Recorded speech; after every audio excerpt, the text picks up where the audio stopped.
नमस्कार दोस्तों, भारतीय जनता पार्टी यानी कि बीजेपी की नेतृत्व वाली एनडीए सरकार आने वाले दिनों में एक देश एक चुनाव लागू करा सकती है। इस बात के संकेत केंद्रीय गृह मंत्री अमित शाह ने दिए हैं।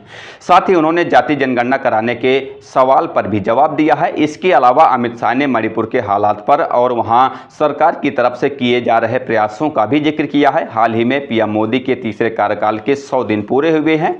17 सितंबर को इस मौके पर केंद्रीय गृह मंत्री अमित शाह ने एक प्रेस कॉन्फ्रेंस की है। अमित शाह के साथ सूचना एवं प्रसारण मंत्री अश्विनी वैष्णव भी मौजूद थे। दोनों ने एनडीए सरकार के 100 दिनों के कार्यों का एक रिपोर्ट कार्ड पेश किया। इस दौरान लोकसभा चुनाव के समय किए गए वादों को भी गिनाया गया। इसी कड़ी में उन्होंने एक देश एक चुनाव की बात की थी और अमित शाह ने कहा, हमारी योजना इस सरकार के कार्यकाल के दौरान ही एक देश एक चुनाव की व्यवस्था लागू कराने की है।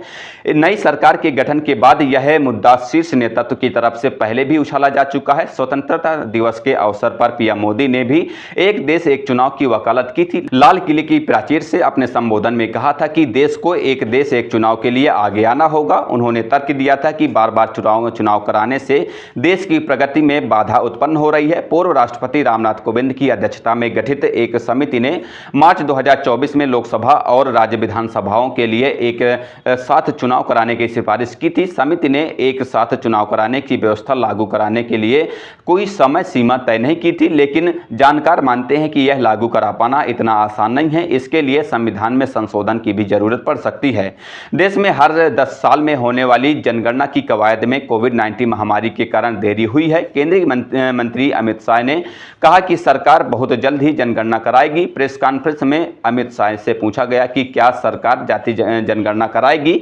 गृह मंत्री ने इस संभावना को सिरे से खारिज नहीं किया और कहा कि जब जनगणना की घोषणा होगी तब इस पर फैसला सार्वजनिक किया जाएगा। उन्होंने कहा, हम बहुत जल्द इसकी घोषणा करेंगे।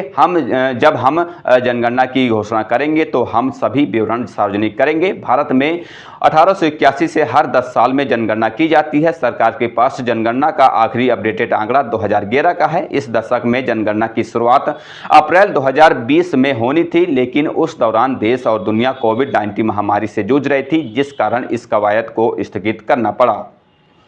बहरहाल इस खबर पर इतना ही। आगे की जो भी खबर होगी हम आप तक पहुंचाते रहेंगे। फिलहाल चलते हैं, मिलते हैं किसी नई खबर के साथ। तब तक के लिए बहुत बहुत धन्यवाद, शुक्रिया।